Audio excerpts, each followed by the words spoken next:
오늘 우리 주신 하나님의 말씀 사무엘하 12장 1절에서 15절까지 말씀 한 절씩 교독하겠습니다.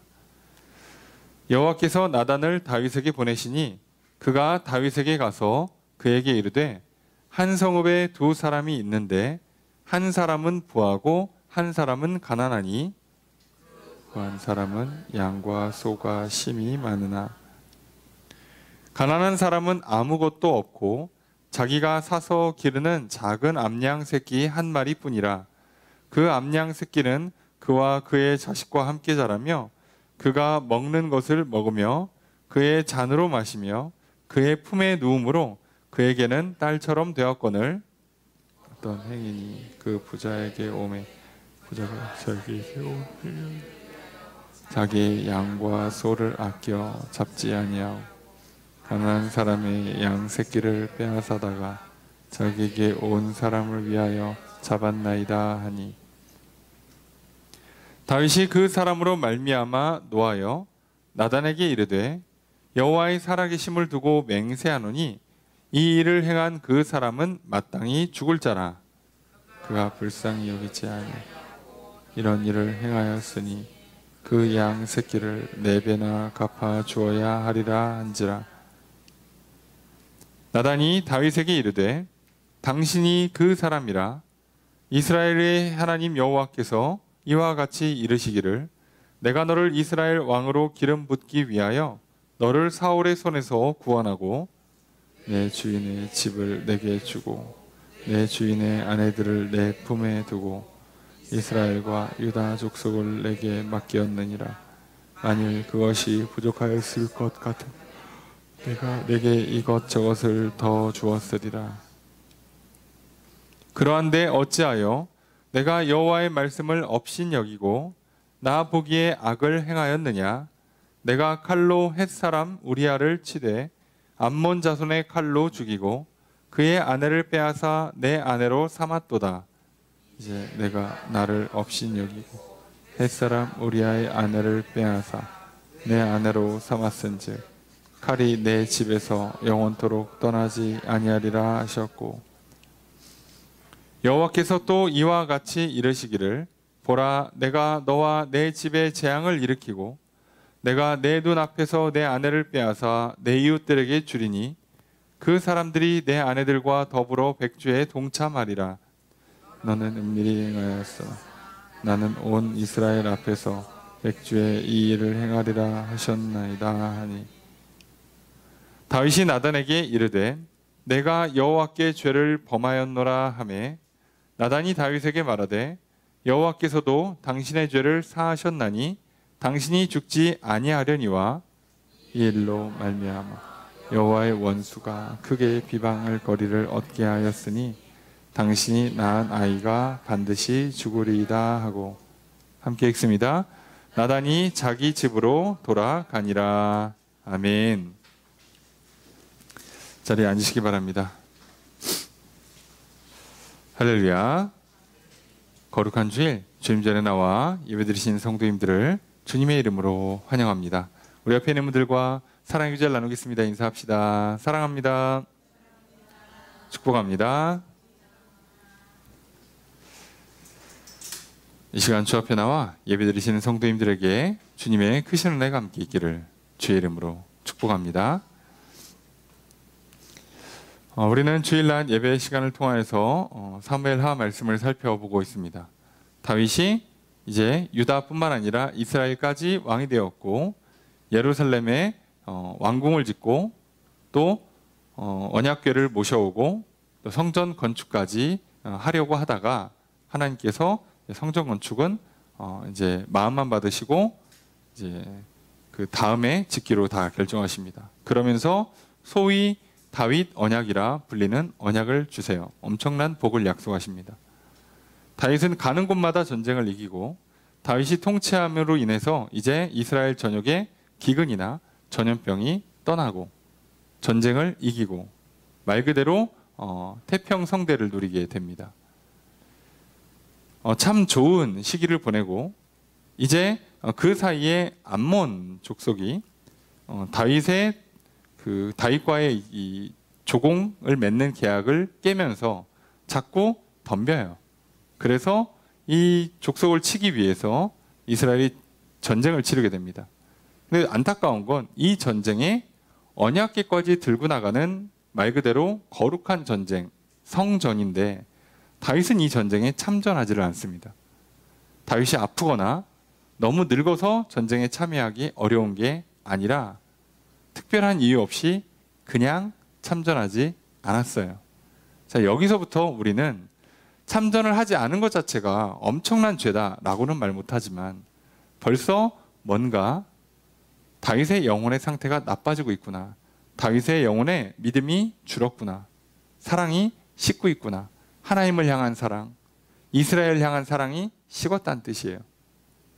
그래서 점점 자기가 할 일들을 안 하고 미루거나 게으름을 부리거나 남에게 넘기기 시작하죠. 자, 이때 다윗이 사실은 지금 내 상태가 안 좋아지고 있다는 걸 빨리 눈치를 채고 돌아와야 합니다. 또는 다윗의 상태가 안 좋다는 걸 주변에서 알려주고 또 그것을 깨달아야 합니다. 그런데 참 안타까운 건 상태가 나빠지는 사람은요, 자기가 상태가 나빠지는 것을 자각하지도 못할 뿐더러 특이하게도 그럴 때에는 꼭 도와줄 사람과도 친하게 지내지 않아요. 이상합니다. 이 사람이 일이 날라니까 그렇게 되나 봐요. 병이 들려니까 그런지 모르겠는데 자기가 점점 나쁜 식습관, 나쁜 생활습관 또는 위험한 행동들로 인해서 자꾸 몸이 나빠지거나 다칠 수 있다는 걸 자기만 자각을 못하게 돼요. 그리고 옆에서 그렇게 먹으면 안 돼, 그렇게 생활습관을 가지면 안 돼, 그렇게 하면 병이 나라고 평소에 얘기해 주던 사람들도 이상하게 자주 안 만나고 또 그 사람들도 이상하게 말을 안 해주게 돼요. 자, 이때부터는요, 문제가 커지기 시작합니다. 다윗이 잘 먹고 낮잠 잔 것도 그러려니 해요. 다윗이 그날 밤 성 옥상에 올라갑니다. 이것까지도 죄는 아니에요. 굳이 따지자면 영혼의 상태가 나빠진 거고 그거를 허용하는 죄라고 웨슬리 목사님 표현을 해요. 죄가 시작되는 걸 허용했다라고 하지만 그래서 죄라고 죄의 상태에 들어온 건 맞지만 하나님이 이거를 심판하지는 않으세요. 아직 실행으로 옮긴 게 아니라서. 자, 그런데 문제는 여기서부터 시작됩니다. 이쯤 가면 정말 열의 아홉, 아니 99.9% 죄를 짓습니다. 여러분, 우리가 나만 모르는 거예요. 내가 어떻게 먹고 어떻게 자고 어떻게 생활 습관을 갖고 있는지 나만 자각 못해요. 평상시에 운동 건강관리를 잘하는 사람 또는 의학 지식이 풍부한 사람 또는 의사와 자주 만나야 되는데 만나지도 않아요. 자, 그러면요 99.9% 병듭니다. 아파서 병원 가게 돼 있어요. 참 신기하죠. 그러니까 건강한 사람들은요, 아프기 전에 잘 먹고 잘 자고 운동하고 아프기 전에 약 먹고 아프기 전에 검진하고 아프기 전에 의사를 찾아간다니까요. 이게 차이예요. 우리가 왜 영혼의 상태를 왜 매주 점검해야 되냐? 왜 매일 아침마다 점검하냐? 매 순간마다 점검하냐? 이유는 간단해요. 그래야 죄를 짓지 않아요. 그래야 영혼이 병들지 않는다고요. 오늘 우리가 긴 연휴를 보냈잖아요. 연휴를 보내는 동안에 어떻게 보면 말 그대로 잘 쉬고 잘 먹고 잘 잤어요. 누구는 연휴에 더 열심히 일했을지도 몰라요. 그것 자체를 잘했다, 잘못했다, 죄다, 선이다 라고 분간하기는 좀 어렵습니다. 그런데 문제는 우리 영혼의 상태가 안 좋아지고 있었다면 분명히 쉬어야 될 때 안 쉬었을 거고 잘 쉬지 못했을 거고 잘못 쉬거나 잘못 먹거나 잘못 일했을 가능성이 매우 높아요. 그러면요, 우리는 빨리 정신 차리고 돌아와야 됩니다. 그 기간은 이미 지났고 연휴는 끝났고, 예?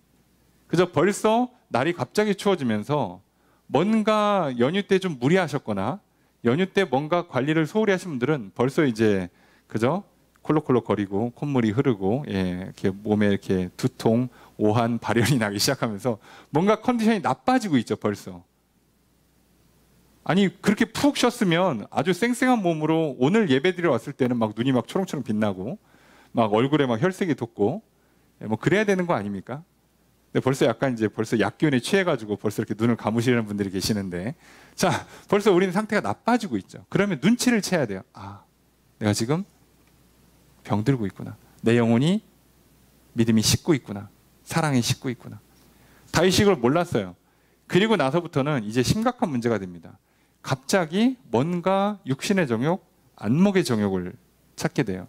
뭐 재밌는 거, 뭐 즐거운 거 없나? 더 먹고, 더 마시고, 더 자고, 더 몸의 즐거움을 추구하려고 그러고, 뭔가 새롭고 재밌는 걸 보려 하고, 하다가 하나 걸렸죠. 하필이면 그때 우리아의 아내가 목욕하는 장면을 봅니다. 멀리서 보고 밤에 보니까 대충 실루엣밖에 안 보일 텐데도 아름답다고 여깁니다. 그냥 내 눈에 보기에요. 설마 우리아의 아내가 이스라엘 최고 미녀는 아니었을 거 아닙니까? 그건 아닐 거 아니에요.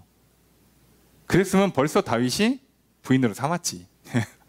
그렇잖아요. 그 정도 이미 난다 긴다 하는 그 뛰어난 외모를 가진 여인들은 다윗이 다 삼았어요. 가만히 냅두지 않습니다. 아니, 아버지가 동네 사람들이 냅두질 않아요. 이거 빨리 왕에게 보내서 뭐라도 하나 내가 한 자리 차지해야 된다. 내가 뭐라도 얻어야 된다. 그러지 그냥 가만히 좋게 지내지 않아요. 그런데도 심히 아름다워 보입니다. 얼굴도 보이지도 않아요. 저 멀리서 그냥 남자인지 여자인지 구분될 정도밖에 안 보일 텐데도 심히 아름다워 보여요. 우리는요, 뭔가 음식을 먹을 때, 어떤 일을 할 때, 물건을 살 때 실체를 거의 몰라요. 근데 그냥 아름다워 보이는 거예요. 거기에 정신을 잃기 시작하면서 죄를 짓습니다. 그런데 그때마다 하나님께서는 신하를 통해서도 그 단어 하나하나 반문하고 도와줘요. 그런데도 불구하고 계속 거절하기 시작하면서 이제 하나님의 은혜가 중단되기까지 합니다. 내버려 둡니다. 그러니 어떡하죠? 이제 우리아를 만났음에도 불구하고, 우리아의 말을 들었음에도 불구하고, 더 이상 회개하지 않아요. 모든 죄를 깨닫게 하신 은혜를 거절합니다. 죄에서 돌아올 수 있도록 하는 은혜를 거절합니다. 하나님의 뜻이 무엇인지를 알려주시는 은혜를 거절합니다. 은혜를 거절하시니까 하나님도 은혜 베풀기를 중단하십니다. 그리고 나서부터는요, 일사천리로 진행돼요. 갑자기 요압이 자기 신하를 죽이라는데, 전쟁 중에 장수 하나를 그냥 죽이라는데 군말 없이 따르기 시작합니다. 그리고 진짜로 우리아를 죽습니다. 그리고 죽고 나서 아무 일도 일어나지 않아요. 다윗은요, 마치 자기 장수가 전쟁 나가 죽고 미망인 된 여인을 자기 아내로 삼으면서 남들이 볼 때는요, 아주 훌륭한 왕으로서 이미지까지 훨씬 더 좋게 가져갑니다. 모든 게 좋아요. 모든 게 잘 되는 것 같아요. 계획대로 진행되고 있습니다. 완벽합니다. 기분이 좋죠. 자, 그런데 우리가 지난주 본 것처럼 그게 성경에는 딱 한마디로 기록돼요. 그 일이 여호와 보시기에 악하였더라. 여호와께서 심판을 하신 거예요. 판결을 내리셨습니다. 이건 악하다. 하나님께서 심판을 뒤로 밀어주실 때는 기회가 있는 거예요. 변호할 수 있는 기회, 돌이킬 수 있는 기회가 있는데, 이렇게 악하다라고 판단을 내린 순간부터는요, 무조건 심판에 대한 상 또는 벌이 옵니다. 오늘 그 벌이 선포되는 장면이에요. 오늘 우리가 영혼의 상태가 나빠지면 탐심으로부터 시작해서 거짓말하고, 거짓 증언하고, 도둑질하고, 간음하고, 살인하는 일이 일사천리로 진행됩니다. 오늘 우리도 똑같아요. 다윗이 무너졌는데 우리라고 무너지지 않겠습니까? 근데 하나님은요, 무너질 수밖에 없는 연약한 존재라는 걸 너무 잘 아세요. 그래서 우리를 도와주십니다. 계속해서 성령을 부어주시고요. 계속해서 신하를, 우리아와 같은 사람을 보내주시고요. 그리고 죄를 깨닫도록, 하나님의 뜻을 분별할 수 있도록 도와주십니다. 그 은혜를 받아 누리십시오. 특별히 하나님께서 번뜩여서 말씀을 생각나게 하시거나 양심을 콕 찔러서 죄를 깨닫게 하실 때 빨리 받으셔야 합니다. 이거는요, 3초 이상 지속이 잘 안 된다고 그랬죠. 금방 사라져요. 그러니까 주시면 그때 받으셔야 돼요. 여러분, 오늘 하나님께서 내 죄를 찔러주시면 오늘 잘못했다고 고백하시고 오늘 돌이키기로 결단하셔야 됩니다. 하나님께서 말씀을 생각나게 해주시면, 아, 오늘 내가 이 말씀대로 살겠다고 결단하시고 선포하시고 이 한 주가 시작되는 오늘 저녁이 됐든 내일이 됐든 일을 시작할 때 그 말씀 그대로 따라 순종하셔야 됩니다. 놓치면 한 수요일쯤 다시 생각나고 일하는 게 아니라요. 이번 주 그냥 날아갑니다. 선을 행할 기회도 날아가고요. 악을 끊을 기회도 날아갑니다. 오늘 우리가 하나님께서 이렇게까지 은혜를 베풀어 주셨는데 거절한 다윗, 어떻게 보면 영적 전쟁에서 패배한 다윗, 그래서 하나님은 악하다 판결을 내리셨고 그 악한 다윗에게 이제 심판의 결과로서 벌이 임하게 됩니다. 오늘 그 벌이 얼마나 정말 무겁고 괴로운지를 우리가 살펴보게 될 텐데요. 오늘 이걸 통해서 죄의 결과가 결코 가볍지 않다는 걸 우리가 기억했으면 좋겠습니다. 가볍게 넘기지 마십시오. 세상 사람들이요, 술 한잔하고 담배 피는 거 가볍게 생각해요. 나중에 끊지 뭐. 에휴, 요즘 의학기술이 얼마나 좋은데 별일 안 생겨. 그거 치료받으면 금방 나서. 요즘 뭐 암도 별거 아니라며. 여러분, 가볍게 생각하지 마십시오. 그렇게 간단한 문제가 아닙니다. 그리고 아파서 괴로움 당하기 시작하면 그때 정신이 돌아오죠. 그리고 다른 사람한테 얘기합니다. 너는 절대 하지 마라.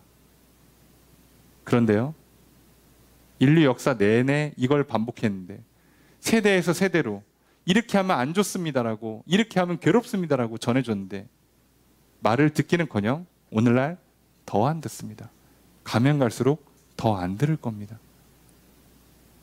그래서 우리는 오늘 하나님께 내게 말씀을 주실 때, 죄를 깨닫게 하실 때 그 은혜를 받아 누림으로 다윗의 과정을 겪지 마시고 더 큰 죄가 되기 전에 끊으시고 하나님께서 가볍게 처벌하고 넘겨주실 때 그저 그것을 기쁨으로 받아 누리심으로 제대로 생명과 복을 누리시고 그 왕위를 뺏기지 마시고 제대로 왕노릇하는 존귀한 인생을 살아가시는 저 여러분들이 되시길 주의 이름으로 축복합니다.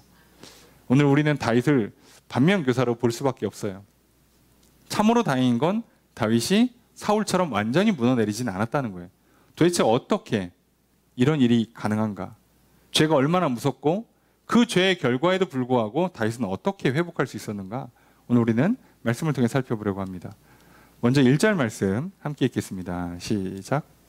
여호와께서 나단을 다윗에게 보내시니 그가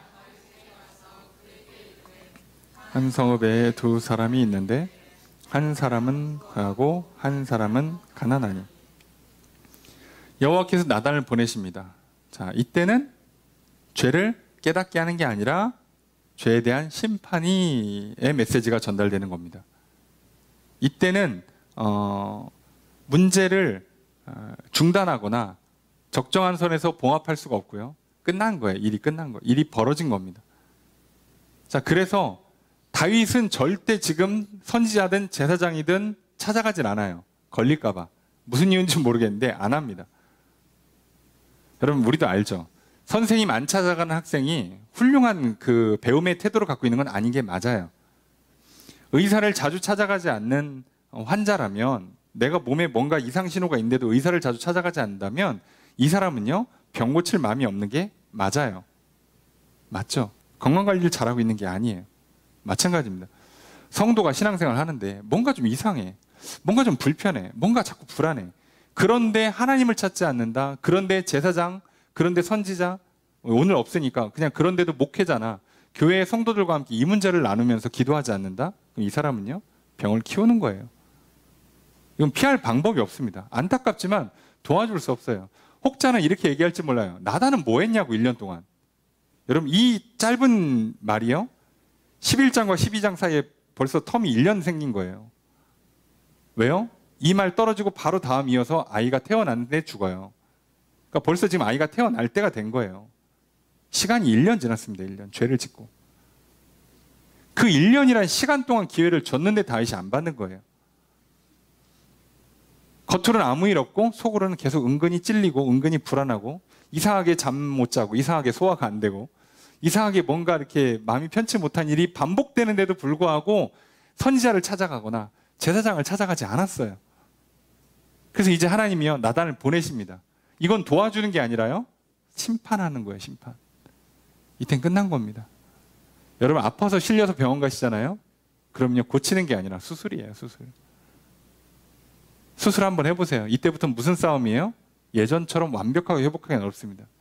그리고 회복했다 하더라도 죽을 때까지 재발을 막기 위한 관리의 싸움을 싸워야 돼요. 쉽지 않습니다. 그러니까 그 질병이 터져서 내가 병원 가서 수술 받기 전에 그때 약물 치료가 가능할 때, 운동 치료가 가능할 때, 뭐 물리 치료가 가능할 때 받아야지. 쓰러져서 오면요, 이때부터는 이제 상태가 심각해요. 그 하나님은요, 나단을 보내십니다. 죄를 끊는 게 아니라 죄를 범했고 문제는 터졌고 이제 이거를 수술하셔야 돼요. 벌써 1년이라는 사이의 시간이 지났습니다. 참 놀랍지 않습니까? 여러분, 죄를 짓고 1년간 진짜 아무 일이 없었어요. 전쟁을 진 적도 없고 전염병이나 기근이 오지도 않았다니까요. 속으시면 안 돼요. 아무 일이 없다고 해서 내가 지금 죄를 안 짓고 있는 게 아니라 내 영혼의 상태를 보셔야 된다고. 지금 내 영혼에 믿음이 있는가? 사랑이 충만한가? 하나님의 말씀이 옳다고 여겨지지 않으면 벌써 믿음이 약해진 거예요. 하나님의 말씀을 따르려는 순종하는 마음이 약해지고 괜히 고집 부리고 괜히 딴 거 하겠다는 마음이 들면 믿음이 약해진 거예요. 말씀에 순종하면서 하나님을 예배하고 찬양하고 감사드리고 이웃들을 섬기는 것이 즐겁지 않으면 사랑이 식은 거예요. 그래서 이상하게 막 자꾸 내가 뭐 더 재밌는 거 자꾸 찾고 자꾸 뭐 더 먹을 거, 더 입을 거 이런 걸 찾기 시작한다. 세상 사랑에 빠진 거라고요, 지금. 그런데요, 놀라운 건요, 한동안 아무 일이 안 일어납니다. 하나님 다윗을 진짜 많이 사랑하신 거예요. 1년 만에 치는 건요, 도와주는 거예요. 이거 10년 내버려 두세요. 그러면 큰일 납니다. 왜요? 우리는 이미 앞서 사울을 봤죠. 사무엘이 사울을 떠났다가 마지막 기회를 주러 가시잖아요. 아말렉과의 전쟁을 앞두고 마지막 기회를 주러 갈 때 시간이 대략 한 18년 흘렀다고 그랬잖아요.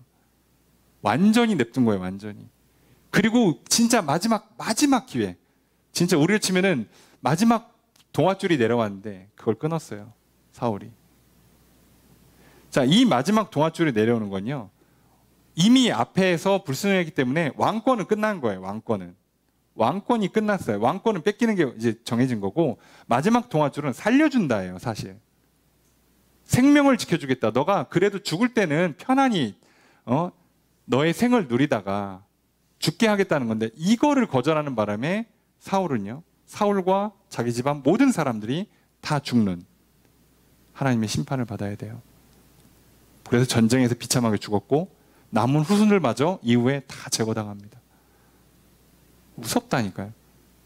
근데 사울에게는요, 이미 하나님이 왕권을 뺏기를 결정하시고 마지막 은혜를 베풀어 주려고 사무엘을 보낼 때 시간이 거의 20년 가까운 시간이 흐른단 말이에요.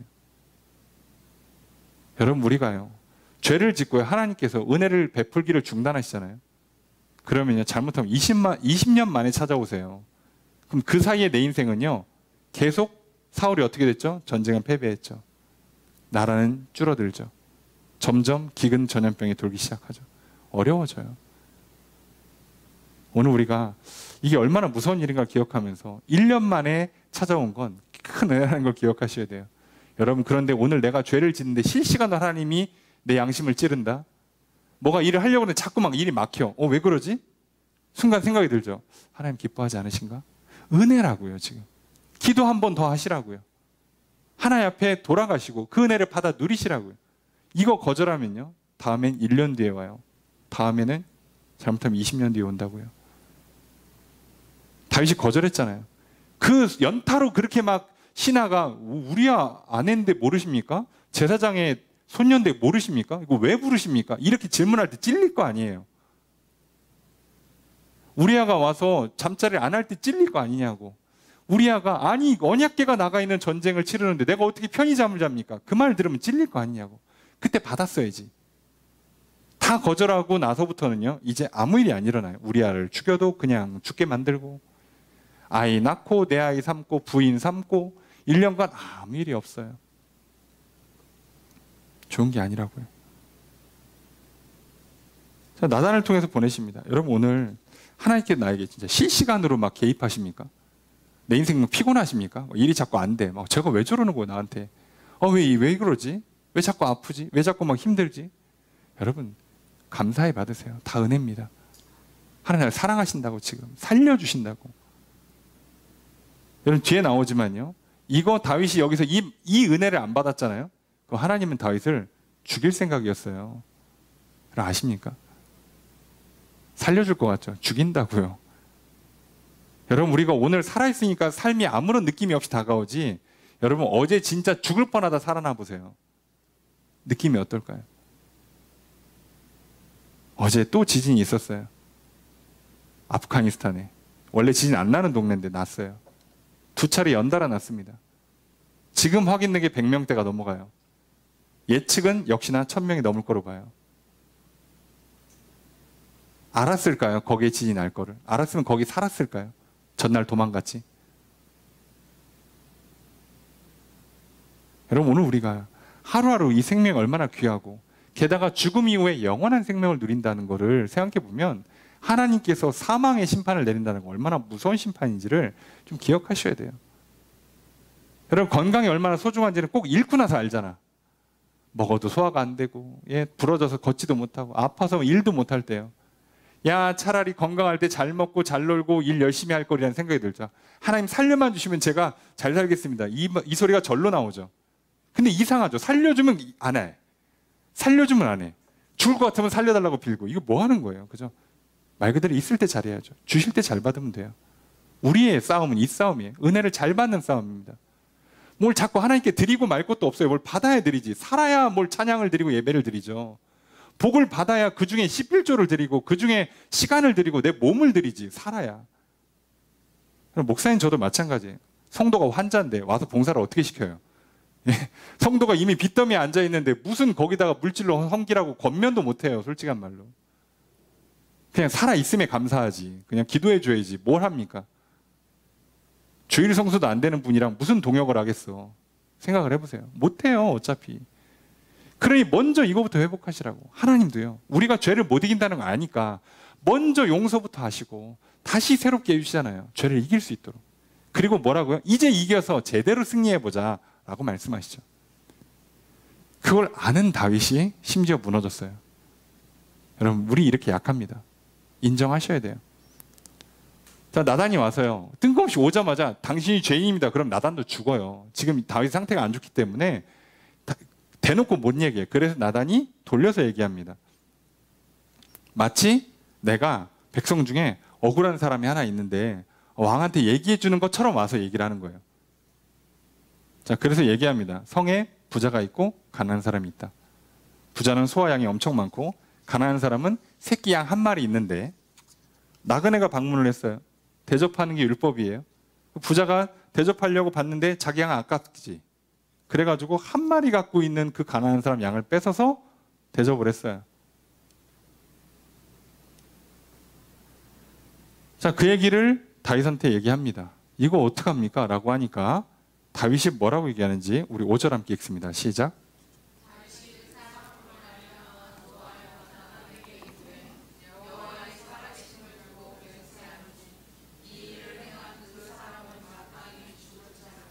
다윗이 얘기를 듣자마자 화가 납니다. 이 나라에 이런 백성이 있다고? 저건 그 사람은 마땅히 죽을 자니라. 그럼 번역을 지금 마땅히 죽을 자니라고 했는데요. 완전히 직역을 하면 저는 죽음의 아들이다요.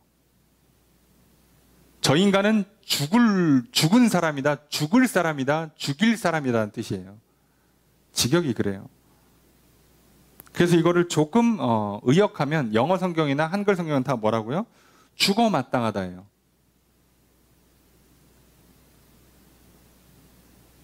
오늘 우리들에게 한번 생각해 보세요.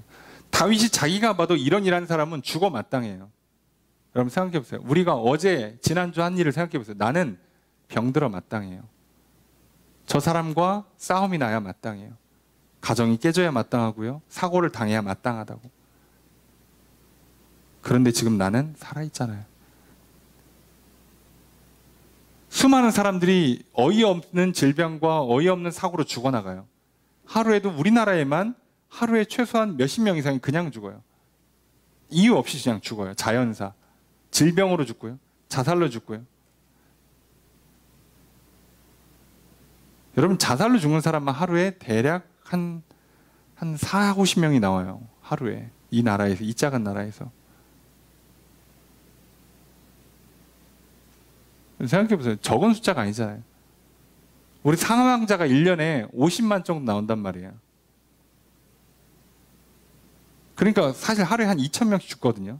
이 나라가. 별거 아닌 것 같아도. 작은 나라에도요. 그리고 그거 좀 못 미치게 태어나고 있는 거예요. 그 중에 몇십 명은 자살로, 몇십 명은 사고로, 몇십 명은, 아니 몇백 명은 질병으로, 몇백 명은 자연사로 죽어요. 그 사람들이 다 죽을 짓 했냐? 아니라니까요. 근데 나는 오늘 어떻게 산 거예요? 그죠? 생각해보면 나도 그 사람과 똑같은 행동을 했을지 몰라요. 근데 나는 살았잖아. 사실 생각해보면 나도 죽어 마땅하다니까요. 죽는 게 이상하지 않다고. 근데 난 살아있다고. 그게 은혜라고요. 다윗이 자기를 봐도 이건 죽을 사람이에요. 맞아요. 여러분 우리가요. 스스로를 알아요. 죄는요 모르고 짓지 않는다고 말씀드렸잖아요. 이게 죄라는 걸 모르지 않아요. 왜 모르지 않냐면 지을 때는 모르는 것 같죠. 왜요? 외면했으니까. 양심을 중단했으니까. 하나님 주시는 생각을 끊었으니까. 그러니까 못 느끼니까 모르는 것 같지만 똑같아요. 남이 하는 걸 보잖아요. 그럼 바로 손가락질합니다. 저거. 아, 경찰들은 뭐 하는 거? 귀신은 뭐 하는 거? 저런 거 안 잡고. 아유, 말세라고 하는데 그거 내가 하고 있는 거잖아요. 근데 내가 할 땐 이상하게 모르겠죠. 왜요? 외면하니까, 부정하니까요. 다윗도 남 얘기하니까 죽일 놈이 되는 거예요. 그게 지금 내가 했다니까, 1년 전에. 이상하죠. 여러분, 오늘 우리들이 기억하셔야 돼요. 자, 항상 죄의 문제를 놓을 때 너무 가볍게 생각하시는 분들 있어요. 예수 그리스도께서 용서해 주시니까, 그래서 구원받고 천국 간다니까 죄를 가볍게 생각하는 경우가 있는데, 여러분, 죄는요, 두 가지 속성이 있어요. 하나는, 기본적으로 하나님 앞에 죄는 원래 죽이는 거예요. 죽음이라고. 선악과 때부터 죄를 짓는 건 죽음이에요. 원래 벌이. 그러니까 하나님께서 죄를 용서해 준다는 건 뭐를 제거하는 거냐면 죽음을 제거하는 겁니다. 사망을 제거하는 거예요. 오늘 당장 나를 이 땅에서 안 죽이시는 거고요. 그리고 영원한 지옥으로 떨어뜨리지 않는 거예요.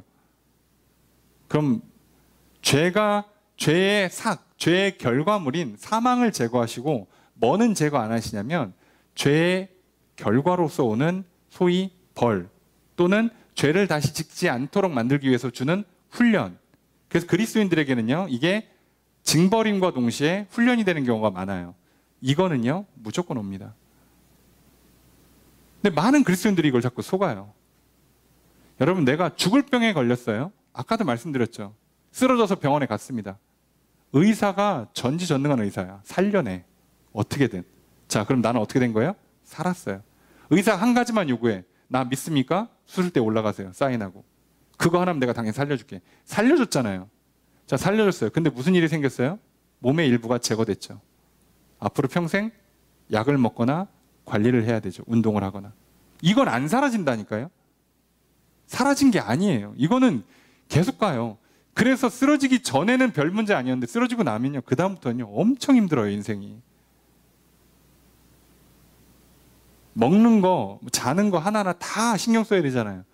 똑같다고요. 왜 하나님 앞에 죄를 져놓고 우리는 하나님께 나를 살려주시니까, 지옥을 안 떨어뜨리니까 정말 천만다행 감사한데 왜 자꾸 벌이 안 올 거라고, 훈련이 안 올 거라고 생각하는지 모르겠어요. 언젠가부터 교회에서 이걸 안 가르쳐요. 사람들이 불편해해서 그런지 모르겠는데, 안 가르치면 뭐예요? 성경에 이거 피한 사람 한 명도 없습니다. 죄 짓고 전과 똑같은 삶을 산 사람 단 한 명도 없어요. 다 그것 때문에 피나는 고통을 당해요. 우리도 마찬가지잖아요. 여러분, 병 걸려서 수술 받고 나서 전과 똑같이 사는 사람이 있어요? 그게 가능합니까? 예? 가능해요? 여러분, 전과 똑같아지는 건 뼈밖에 없어요. 아십니까? 특이하게도 뼈는 그래요. 뼈만 그러고요. 여러분, 피부도 한번 상하고 나면 똑같이 안 돌아와요, 절대. 저도 옛날에는 이렇게 밖에서 선크림도 안 바르고 다니고 막 살 타도 막 한 일주일 지나면 다시 탁 돌아오고, 그죠? 겨울 지나면 다시 봄 되면 다시 뽀샤시해지고 막 그랬는데요. 이제는 안 돼요. 늙었나 봐요, 벌써.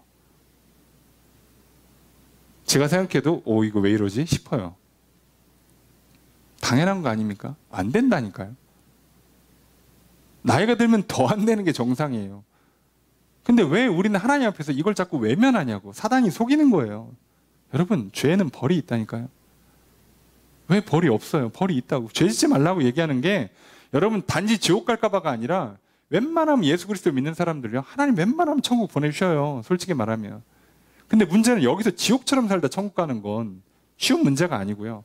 그리고 그 벌 제대로 못 받으면 다시 또 죄를 반복적으로 짓다가 영원히 하나님 떠나는 수도 생겨요. 그래서 가장 좋은 건 죄를 안 짓는 게 좋다고 말씀드리는 거예요. 놀라운 건요, 죄를 알아요. 여러분, 성경은 단 한 번도요, 이거를 면제해 준 적이 없습니다. 자, 로마서 2장에 보면 이 얘기 엄청 잘 나와 있어요. 율법이 있는 사람 없는 사람 할 것 없이 다 어떻게 죄를 정의할 수 있는가. 자, 사람은요 다 이렇게 써요. 1장에 보니까 그러므로 남을 판단하는 사람아, 누구를 막론하고 내가 핑계하지 못할 것은 남을 판단하는 것으로 내가 내 죄를 정죄함이니 판단하는 내가 같은 일을 행함이라. 우리가요, 남 얘기는 또 한다니까. 남을 볼 때 아유 저러다 병나지. 예, 내가 했잖아. 그럼 나도 병나는 게 맞는 거죠. 근데 왜 병난데 억울합니까? 똑같은 짓을 해놓고. 희한하죠. 사람이 그래요. 그래서 하나님 얘기하시는 거예요. 너희들은 모르지 않아. 율법을 모를 수는 있어. 성경을 모를 수는 있지만 너희들은 기준이 다 있고 그 기준을 정한 대로 내가 그 기준에 맞춰서 평가해 줄게. 율법이 없으면 율법 없이 평가해 줄게. 넌 기준이 있잖아. 문제는 못 지켜요. 못 지킵니다. 그래서 망하는 거예요. 기준을 지키는 사람이 한 명도 없어요. 그래서 하나님이 예수 그리스도를 보내준 거예요. 기준을 지켜서 돌아올 수 있는 사람이 없으니까. 그랬으면 열심히 살라고 얘기했지, 하나님이. 야, 착하게 살아. 열심히 살아. 정신 차리자. 천국 가야지. 이렇게 하셨을 거라고. 근데 그게 안 되니까 예수님 보내준 거예요. 니들은 안 돼. 못 고쳐 그거. 내가 고쳐줄게. 그리고 앞으로도 계속 못 고칠 거야. 그러니까 내가 도와줄게. 성령을 보내서. 사람을 보내서. 근데 보내는 거 한계 있으니까 어떻게 하라는 거야? 성령은 늘 잘 받아서 충만한 상태를 유지하고 사람을 맨날 그때마다 보낼 수 없으니까 신앙 공동체를 유지해서 살라고 하시는 거예요. 그래서 성령을 통해서 내 안에 성전을 짓고 신앙 공동체를 통해서 교회를 세우라는 얘기예요. 그러니까 다 우리는 성전 짓는 인생이라는 게 이겁니다. 아니, 이렇게 다 얘기를 쉽게 해줬는데 나만 못 알아들어요. 이상하죠? 왜요? 듣기 싫으니까. 써 있습니다. 로마서 2장 4절에 혹 내가 하나님의 인자하심이 너를 인도하여 회개하게 하심을 알지 못하여 그의 인자하심과 용납하심과 길이 참으심이 풍성함을 멸시하느냐. 오늘 멸시한다고 로마서에 써있는데요, 오늘 본문에 나와요. 가볍게 여겼다고. 그게 똑같습니다. 멸시한다는 뜻이에요.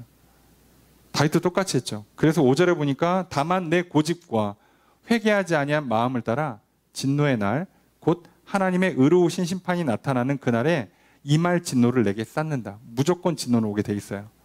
벌 받습니다. 그래서 하나님은 이렇게 말씀하세요. 6절에 하나님께서 각 사람에게 그 행한 대로 보응하시되. 행한 대로 갚으세요. 믿으라 하셨고 믿었으니까 용서해 준 거예요. 죄짓지 말라 하셨고 죄짓지 않도록 성령을 보내주시고 공동체를 허락하셔서 도와줘서 그 도움 받아서 이겨서 상 받는 거고요. 그런데도 또 죄를 지면 또 벌 받아요. 그럼 피할 수 없는 겁니다. 써 있어요. 12절에 무릇 율법 없이 범죄한 자는 또한 율법 없이 망하고 무릇 율법이 있고 범죄한 자는 율법으로 말미암아 심판받는다. 우리는 다 기준을 갖고 살아가잖아요. 그러니까 죄를 모르고 지는 사람은 한 명도 없어요. 외면하는 겁니다. 여러분 생각해 보세요. 우리의 일반적인 생활 습관, 식습관, 태도, 자세, 일하는 거, 사람을 만나는 거. 그 중에 뭐가 문제인지 왜 우리가 모릅니까? 다 알고 합니다. 근데 영적인 상태가 나빠지면 교만해서 괜찮다고 할 수 있다고 착각에 빠지고 고집 부리고 자기 감정에 따라 살아가는 거예요. 아 몰라, 지금 기분이 좋으니까 몰라, 이따 얘기해. 지금 기분이 나쁘니까 듣기 싫어, 이따 얘기해. 이렇게 되는 거예요. 로마서 6장 23절에 아주 정확하게 써놓죠. 죄의 삭은 사망이요 하나님의 은사는 그리스도 예수 우리 주 안에 있는 영생이라. 원래 죄는 죽어야 마땅한데 예수 하나님의 은혜가, 은혜로 주신 선물이 뭐냐? 예수 그리스도를 통해서 우리에게 영원한 생명을 주시는 거예요. 죽어 마땅한데 살려준 거라니까 벌은 무조건 받는 거예요. 아시겠습니까? 근데 이 벌마저 깎아준다? 할렐루야하고 빨리 냉큼 받아야지. 야, 너 숙제 안 해왔어? 너는 퇴학이야 라고 해야 되는데 너는 자르진 않을게. 학교 다니게 해줄게. 10대 맞아. 그래서 10대 맞는 걸로 안 잘리고 학교를 다닐 수 있는 것만도 천만다행인데 불쌍하다. 내가 너 2대만 때릴게. 그럼 뭐라고 해야 돼요? 빨리 때려주십시오. 만 바뀌기 전에 2대만 맞고 끝내겠습니다. 이래야지. 2대도 싫은데요. 그럼 얘는 잘려요, 잘못하면. 지금 2대가 문제야. 원래는 잘려 학교를 그만 다녔어야 되는데 10대만 때릴 걸 심적을 깎아서 2대만 때리겠다는데 그걸 거절해요. 학교 잘립니다. 하나님 우리에게 이렇게 하시는 거라고. 원래는 생명이 중단돼야 되는 거예요. 근데 살려주신다고. 거기에 벌이 오는데 대부분 벌도 깎아줘요. 그걸 안 받아? 그거 받기 싫어서 거절하는 거죠. 사울이 그래서 거절한 거예요. 하나님께서 맨 처음 뭘 얘기했어요? 왕위를 내려와라 그러니까. 싫으니까. 그거 거절했더니 결국 뭐까지 거절돼요? 생명까지 거절되는 겁니다. 다윗은 알고 있어요. 간음살이는 죽음의 죄라는 걸 알고 있어요. 자, 4배나 갚아줘라. 율법 잘 알죠? 그래서 나단이 합니다. 7절 말씀 함께 읽습니다. 시작.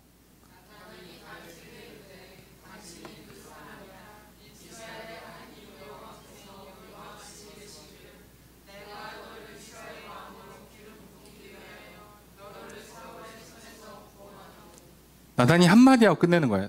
다윗에게 이르되 당신이 그 사람이라. 너라고. 네가 그렇게 하고 있다고. 오늘 여러분 절대 하나님 말씀을요. 남 얘기로 들으시면 안 돼요. 야, 이거는 옆에 있는 애 들으라고 하시는 말씀이구나. 절대 아니에요. 나예요, 나. 다윗, 아유, 그 멍청한 인간, 그 왕권 날아갈 뻔했는데 그 죄를 왜 줘? 어? 이스라엘 전역에 또 미인이 얼마나 많은데 그 여인 뭐라고? 그 별거라고. 그게 지금 나라고요. 세상에 좋은 게 얼마나 많은데 오늘 그 한 방에 무너져서 왜 몸을 망가뜨리냐고. 건강하게 살면서 앞으로 얼마나 먹고 마실 게 많은데 얼마나 살면서 기쁨을 누릴 게 많은데 오늘 그거 하나 때문에 내 인생을 왜 망가뜨리냐고. 그 고집을 왜 부리냐고요. 남 얘기는 잘하지. 근데 그게 나라고요. 그러면서 나단이 이제 지적하기 시작합니다. 야, 너를 사울의 손에 구원해 줬지, 이스라엘 집을 줬지, 아내들을 줬지, 부족을 맡겼지. 부족했으면 더 준다고요. 심지어 하나님 은혜가 이렇게 풍성하십니다. 그러니까 잘 받으면요, 제대로 받으면 비록 왕이 되는 과정이 순탄치만은 않았지만 제대로 받으면요 이렇게 풍성히 누려요. 하나님 우리에게요. 기본적으로 복을 주고 싶어 하신다니까요. 재벌되게 만들어준다는 뜻은 아니잖아. 그런데 복을 주세요. 부족하면 더 주려고 하시는 분이에요. 그러니까 믿고 주시는 거 받으라고요. 저 옆에 저것도 내 거 있으면 그것만 하지 말라고. 내 이웃의 물건을 탐내지 말라고. 내 이웃의 아내를 탐내지 말라고. 제발 내게 주신 걸 받으라고요. 내게 이렇게 생긴 대로 오늘 내가 살게 이렇게 주신 거 그대로 받으라고요. 뭘 얼굴이 마음에 안 들고 몸매가 마음에 안 들고 부모가 마음에 안 들고 집안이 마음에 안 들고 나라가 마음에 안 들고 무슨 오늘날 시기가 국제 질서가 마음에 안 들고 평가하지 말고 주신 거 그대로 받아요. 오늘 내게 좋은 걸 주셨구나. 나를 남자로 여자로 이런 외모에 이런 성격에 이런 능력치로 태어나게 하셨구나. 부족하면 더 주시리라. 아멘. 그거잖아요. 뭘 하나님, 난 남자로 태어났어야 되는데 여자로 태어났어야 되는데 저 얼굴이 내 얼굴이어야 되는데 내가 저 집안에 태어났어야 되는데 하지 마시라고요. 하나님 내게 좋은 걸 주시고 왕 노릇하는 존귀한 인생을 살게 하신다고요. 받아 누린 자에게는 더 주세요. 그게 하나님 나라의 법칙이잖아요. 작은 거에 충성하면 더 많은 걸 준다니까요. 잘 받으면 넘치도록 주시는 게 하나님의 나라의 법칙이에요. 안 받으면 뺏어요. 은혜를 거절하면 중단하신다니까요. 자, 그랬는데 뺏었죠. 오늘 구절에 보니까 내가 여호와의 말씀을 업신이 여겼다. 가볍게 여겼다는 뜻이에요. 왜요? 내 생각이 더 중하니까. 내 고집이 더 중하니까. 하나님의 말씀은 가벼워져요. 하나님 말씀이 쉽게 아유 이거 뭐 설마 죽이겠어? 아유 이거 뭐 인생에서 큰일 나겠어? 라는 생각이 들 때 정신 차리셔야 돼요. 여러분 그때 성령님이 도와주시고 그때 신앙 공동체를 통해 도움을 못 받으시잖아요. 또는 도움을 줘도 거절하시잖아요. 다윗처럼 됩니다. 사고 나는 거예요. 사고. 죽였죠. 뺏었죠. 자, 이때부터 하나님께서 다이렉트로, 이때는 심판이에요. 돌아오라고 하는 게 아니라 무조건 벌이 가요. 사울도 그래서 왕권 날아간다고 그랬죠. 근데 다윗은요, 다행히도 죽인다거나 왕권을 날린다는 얘기를 안 하세요. 왜요? 앞서 언약이 하나 있었거든. 그래서 대신에 어떻게 벌을 내리시냐? 벌 내용이 10절부터 나오는데 보니까, 자, 내가 나를 없인 여겼다. 가볍게 여겼어? 내가 얼마나 무거운지를 보여줄게 해요. 자, 이걸 몸으로 느끼시면 안 됩니다. 여러분, 진짜 무겁습니다. 큰일 납니다. 하시면 안 돼요. 여러분, 몸의 장기가 얼마나 소중한지 몸으로 느끼지 마세요. 여러분, 아시겠어요? 병들지 마시라고. 소화가 안 됩니까? 위장이 구멍 납니까? 예? 장이 문제가 생겨요? 간이 문제가 생겨요? 아, 간이 이렇게 중요한 거는, 그거 깨닫지 마세요. 평생 간이 이렇게 중요한 거나 모르고 그냥 간이 있나 보다라고 사시는 게 좋은 거예요. 그냥 건강을 잘 하시라고. 몸에 독소가 될 만한 거 집어넣지 마시라고요. 얼마나 쉬워요. 무겁게 느끼면 큰일 나요. 얼마나 무겁게 하시냐. 자, 너는 칼이 내 집에 떠나지 않겠다. 우선 이거부터 심각해요. 자, 이 이야기가 어떻게 되는 거냐. 이것 때문에요. 앞으로 다윗의 집에 어떤 일이 일어나냐. 나중에 보겠습니다만 1차로요. 자식들부터 칼부림 나요. 자식들끼리. 아시죠? 암논이 다말을 범하는 것부터 시작해서, 그래서 다말의 누이되는 압살롬이 암논을 죽이고요. 여기서 시작해요. 그 다음에요. 형제들끼리 죽이는 것을 끝나는 게 아니라 자식이 부모를 치죠. 그래서 압살롬이 반역을 일으켜요. 자, 근데 영원토록 끝나지 않는다고 그랬잖아요. 자식대에서 끝나는 게 아니라 영원이에요. 그래서 솔로몬 이후에 나라가 갈라져요. 내부에서 권력 싸움 계속 나고요. 그리고 북이스라엘 남유다 계속 싸워요. 그리고 칼로 영원히 떠나지 않다고 그랬죠. 전쟁 계속 납니다. 이 한 방에, 이거 한 번에 이렇게 된 거예요. 게다가 여기 그냥 안 끝납니다. 너와 내 집에 재앙을 일으키고, 재앙이라고 표현했지만 안 좋은 일이 계속 터진다는 얘기예요. 특별히 반역이 많이 일어나죠. 내가 내 눈앞에서 내 아내를 빼앗아 내 이웃들에게 주리니, 아내를 뺏긴다. 반역이 일어났기 때문에 아내를 뺏겨요. 그리고 압살롬은 자기 어머니 계열되는 사람들 말고, 그러니까 왕비, 왕후들 말고 첩으로 분류되는 사람들이 있어요. 그러니까 요 사람들은 왕이 평생에 잠자리를 같이 안 하는 경우도 있거든요. 그러니까 이런 여자들을 압살롬이 왕궁 옥상에서 잠자리를 같이 합니다. 근데 이게 왜 그러냐면 고대 문화가 그래요. 이게 왕권을 뺏었다는 표식으로 하는 거거든요. 죄송합니다. 고대에는요, 미인은 약간 전리품의 성격이 좀 강해요. 오늘날도 약간 그렇게 생각하시는 남성분들이 간혹 있죠. 예. 내가 똑똑하고 돈 많으니까 미녀를 부인으로 삼아요. 진짜 사랑해서가 아니라 전리품이에요. 트로피라고, 트로피. 들고 다니는 겁니다. 그래서 그냥 예쁘게 입히고 그냥 카드 쓰게 하고 그냥 들고 다녀요. 사랑하고 뭐 그런 건 모르겠고. 그런 관념이 예전엔 진짜 심했어요. 그렇게 하겠다는 거예요. 그리고 백주에 동침한다. 너는 밤에 몰래 했지? 대낮에예요. 실제로 압살롬이 그렇게 합니다. 자, 그리고 너는 은밀히 행했으나 이스라엘 앞에 다 행한다. 만천하에 드러내겠다는 거예요. 자, 이 벌이 와요. 자, 그러니까 하나님께서 너 잘못했지. 너가 그렇게 했지. 너 이렇게 벌 받아야 돼. 라고 얘기를 해요. 자, 여기서 다윗은 이제 선택해야 됩니다. 내 죄를 인정하고 이 벌을 받을 거냐? 아니면 이 벌을 받기 싫으니까 죄도 거절하고 회개를 거절하고 그냥 내가 혼자 살아보겠다고 할 거냐? 지난번 사울은 후자를 택한 거예요. 왕권 뺏기기 싫어. 내가 더 강한 군대를 구축하고 더 열심히 왕 노릇해서 왕권 안 뺏길 거라고 이를 악물었죠. 그래서 다윗을 죽이려고 한 거잖아요.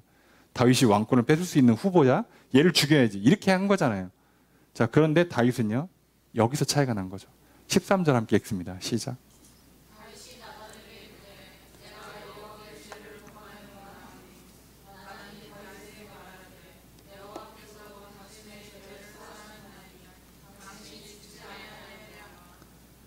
다윗이요, 이게 그냥 잘못했습니다 한마디 하는 게 아니라 이 잘못했습니다라고 말하는 순간 뭐를 받아야 된다고요? 벌을 받아야 되는 거라고요. 내가 정기검진 받으러 갔는데 안 좋은 결과가 났어요. 그럼 우리는 어떻게 할 수 있어요? 덮고 에이 뭐 내년에 또 검사하지 이럴 수 있어요. 근데 그 결과물을 받고 병원에 가서 정밀검사 받고 치료를 받는다. 그럼 이제부터 나는 어떻게 돼요? 의사가 하라는 대로 스케줄을 빼야 돼요. 나 다음 달에 여행 가려고 그러는데 다 취소해야 됩니다. 그죠? 돈 여기다 써야 되죠. 치료비 여기다 써야 되죠. 그리고 앞으로 의사가 이거는 하지 마세요. 이건 하지 마세요. 하면 안 됩니다. 이걸 받아들여야 되는 거예요. 지금 다윗은요. 이걸 받아들이기로 결정한 겁니다. 그래야 사는 걸 아니까. 정말 천만다행인 거죠. 여기서 다윗이 안 받았으면 우리는 새로운 역사를 또 봐야 돼요. 근데 받았죠. 여러분 오늘 우리가 죄를 인정하고 시인한다는 게 이렇게 중요합니다. 고백만 하면 용서해 주세요. 그래서 그 용서의 핵심이 뭐라고요? 여호와께서 당신의 죄를 사하셨나니 당신이 죽지 아니하려니와. 다윗도 알잖아요. 내가 간음하고 살인했어?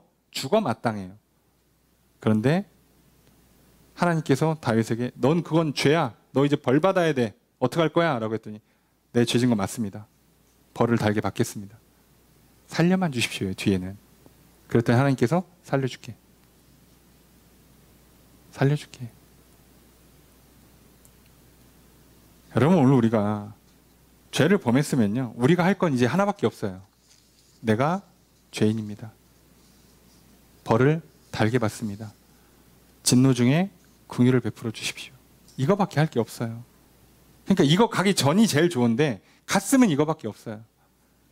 여러분 오늘 우리가 지난 한 주를 살면서 심지어 죄를 졌지 않겠습니까?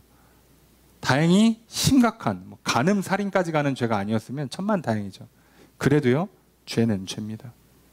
시간 잘못 쓰셨어요? 돈 잘못 쓰셨습니까? 사람들과 관계를 잘못 맺으셨어요? 몸 관리 잘못하셨습니까? 일 잘못하셨어요? 죄라고 벌이 임할 겁니다. 그럼 우리는 하나님께 뭐라고 해야 됩니까? 내가 여호와께 죄를 범했습니다. 벌을 달게 받겠습니다. 살려주십시오. 생명을 연장시켜 주십시오. 이 한 주 지난번에 잘못했던 습관 고치느라 고생 좀 할 것 같습니다. 하겠습니다. 일 잘못해놔서 2배로 해야 되는데 하겠습니다. 관계를 틀어놔서 내가 민망한데 또 가서 죄송합니다 하고 고개 숙여야 되고 손 내밀고 밥 사줘야 되는데 하겠습니다. 살려만 주십시오. 왜요? 그래야 뭘 다시 회복하니까 왕권을 뺏기질 않으니까요. 내가 왕권을 안 뺏기는데 그거 좀 고개 숙이면 좀 어때? 그 아침마다 나가서 좀 운동 좀 하면 어때? 왕이잖아요 여전히. 근데 죽으면 왕이고 뭐고 끝나는 거예요. 죽으면. 네, 여러분 이게 근데 간단한 문제가 아니었던 게요. 14절 이하에 보면 하나님께서 그 아이는 죽인대요. 이 아이는 태어나면 안 돼요. 왜요? 이 아이가 태어나면 이 아이는 뭐가 돼요? 왕의 후보가 돼요. 하나님이 그건 허락 못하겠다는 거예요. 죄의 결과물로 나온 자녀를 왕의 후보로 올리고 싶지 않으신 거예요. 하나님은. 그래서 이 아이는 죽이겠답니다. 다윗은 이것도 받아야 돼요. 얼마나 뼈 아픕니까? 그런데 받아들였어요. 그 바람에 살았고요. 그 바람에 왕위를 빼앗기지 않았고요. 그리고 다시 회복해서 생명을 복을 누리며 왕노릇하는 인생을 살았어요. 그래서 역시나 질병, 기근, 전쟁에서 문제 생기지 않고 왕노릇 할 수 있었어요. 여러분 우리가 죄를 지적받을 때요. 여기까지 가면 사실 안 좋습니다. 네. 뭔가 좀 느낌이 안 좋으면 빨리빨리 병원 가시고요. 뭔가 좀 신호가 오면 빨리빨리 기도하시고요. 아 모르겠다 그러면 의사 찾아가든 선생님 찾아가든 목회자 찾아가든 전문가를 찾아오세요. 절대 혼자 못합니다. 제발 속지 마세요. 이미 상태가 나빠진 사람들은 혼자 못 풀어요. 그냥 그렇게 이해하시면 돼요. 여러분 문제를 푸는데 안 풀려요? 여러분 열심히 막 애를 써가지고 문제를 풀어낼 수는 있어요. 보통은. 예, 그러지 마시고 빨리 공부 잘하는 친구 찾아가시고 빨리 선생님 찾아가세요. 훨씬 시간과 효율이 좋습니다. 어디 좀 아파요? 예? 그럼 좀 이거를 좀 잘 아는 이 문제를 좀 잘 아는 사람 찾아가든가 아니면 가까운 병원을 빨리 찾아가시라고. 내가 영적인 상태가 좀 안 좋은 것 같아? 혼자 고민하지 마시라고 제발. 성경 읽고 기도하면 되겠지. 아니요. 이미 상태가 나빠졌으면 나빠졌다는 결론이 나왔으면 최소한 공동체 안에 들어오시거나 공동체에서 이걸 나누면서 기도해달라고 부탁하시고, 누군가가 이 문제를 아는 사람이 있으면 좀 얘기해달라고 그러고, 아니면 목회자 찾아오세요. 답이 없습니다. 절대 간단히 안 끝납니다. 그래서 말씀드리는 거예요. 얼마나 좋아요. 살려주잖아. 왕권을 지켜주잖아요. 그런데 이 벌이 얼마나 무겁습니까? 다 이것 때문에 얼마나 고생해요. 남은 인생을. 참, 우리가 이걸 보면 한 가지 꼭 기억하셔야 돼요. 하나님께서 오늘 우리를 예수 그리스도를 보내주셔서 죄에서 구원해 주십니다. 죽지 않게 하세요. 천국에 가게 하십니다. 그러니 내가 죄인됨을 인정하시고 예수 그리스도를 불러서 늘 하나님 앞에 서십시오. 그러면 살려주십니다. 왕위를 빼앗지 않으실 겁니다. 그런데 성경에 써 있는 걸 대놓고 어겼으면 벌은 좀 받으실 거여야 돼요. 할 수 없습니다. 그러니까 가능하면 벌 받지 않는 쪽으로 가셔야 돼요. 그래서 하나님도 벌이 아니라 상과 복을 받게 하시려고 성령을 통해서 하나님의 뜻을 깨달아 알게 하시고 그걸 할 수 있도록 힘과 지혜와 능력을 주시는 거예요. 괜히 주는 게 아닙니다. 기본적으로 우리는요, 죄와 싸우는 겁니다. 아시겠습니까? 도 닦는 인생이 아니라고요. 속지 마세요. 여러분, 도를 열심히 닦아서 내가 하루에 3시간씩 기도하고 일주일에 막 한 명씩 가서 찾아가 전도하고 막 어려운 가난한 사람들 막 구제하고 해도요, 죄 한 번 지면 끝나는 거예요. 속으시면 안 돼요. 선을 행하는 것보다 죄를 끊는 게 훨씬 더 중요합니다. 그러니까 우리는요, 먼저 예수 그리스도 앞에 나가는 게 훨씬 더 중요하다는 걸 잊지 마십시오. 먼저 내 안에 성전을 쌓는 것, 먼저 신앙 공동체를 이루어가는 것이 가장 중요함을 잊지 마십시오. 그러면 선은 천천히 알아서 잘 행하게 돼 있어요. 걱정하지 마세요. 일부터 하시는 분들이 참 많아요. 목회자로서 만나다 보면 자꾸 막 하나님 나라에서 일하고 싶대. 그 기쁜 마음 제가 인정합니다. 예? 그 하나님을 향한 사랑과 열정 이해해요. 그런데요, 죄 한 번만 지면 다 끝난다고. 그래서 그 문제부터 먼저 하자고 그러면요, 안 하더라고 다들. 목사로 안타까울 때가 한두 번이 아니에요. 여러분, 한국교회가 왜 무너지겠어요? 선행이 부족합니까? 설마? 돈이 없을까요? 사람이 없을까요? 아니요, 죄에 무너진 거예요. 그래서 이 난리가 났는데 지금도 정신을 못 차리고 있잖아요. 여러분, 정신 차리셔야 돼요. 오늘 우리는요, 기도하셔야 됩니다. 예수 그리스도의 이름으로 죄를 용서해달라고 구하시고요. 생명 주시고 복을 주시면 받아 누리십시오. 어떻게든 싸워 이기셔야 합니다. 이 싸움은 무조건 승리하셔야 됩니다. 대부분 큰 죄는 안 넘어가셨겠지만 작은 죄라도 결코 가볍지 않아요. 그 죄의 무거움을 느끼기 전에 다 끊어내십시오. 할 수만 있다면. 오늘 우리의 그 싸움을 싸우라고 또 하나님께서 우리와 함께 하십니다. 요한일서 1장 8절 9절 말씀 읽어드리겠습니다. 만일 우리가 죄 없다 말하면 스스로 속이고 또 진리가 우리 속에 있지 아니할 것이요 만일 우리가 우리 죄를 자백하면 그는 미쁘시고 의로우사 우리 죄를 사하시며 우리를 모든 불의에서 깨끗게 하실 것이요. 이 하나님의 말씀이에요. 약속이잖아요. 예수님 말씀하시잖아요. 요한복음 10장 9절에 내가 문이니 누구든지 나로 말미암아 들어가면 구원을 받고 또는 들어가며 나오면 꼴을 얻으리라. 들어가면 구원 받습니다. 생명을 얻고요, 꼴을 얻는다고 복을 받아요. 예수님만 유일한 길이에요. 그러니 예수님 외에 다른 걸로 이 문제를 풀려고 하지 마십시오. 무조건 죄의 문제는, 우리 영혼의 문제는 예수 그리스도를 통해서 하나님 앞에 가셔야만 합니다. 그것밖에 살 길이 없어요. 여러분, 그러니 오늘 우리가 인정하십시오. 아, 그게 나구나. 내가 여호와께 범죄하였습니다. 예수님, 용서해 주십시오. 벌을 달게 받겠습니다. 훈련 받겠습니다. 고치겠습니다. 긍휼을 베풀어 주십시오. 그러면요, 하나님 우리에게 무조건 생명 주실 겁니다. 왕이 누리게 하실 겁니다. 풍성한 복으로 채워 주실 것입니다. 그 은혜를 계속해서 받아 누리시는 저 여러분들이 되시길 주의 이름으로 축복합니다. 이 한 주의 삶에는요, 무조건 성령의 도우심과 신앙 공동체 안에서 선을 행하는 승리한 인생 되시길 주의 이름으로 축복합니다. 죄가 있을 때마다 빨리빨리 깨닫게 하시는 은혜를 잘 받아 누리시고, 그래서 내가 그랬구나, 내가 범죄했습니다 고백함으로 용서받고 회복하는 삶을 살아가십시오. 그렇게 할 수 있도록 또 하나님께서는 예수 그리스도 안에 은혜를 베풀어 주실 것이요 성령을 보내주실 것입니다. 그네 가운데 승리하는 이 한 주 되시기를 주의 이름으로 축복합니다.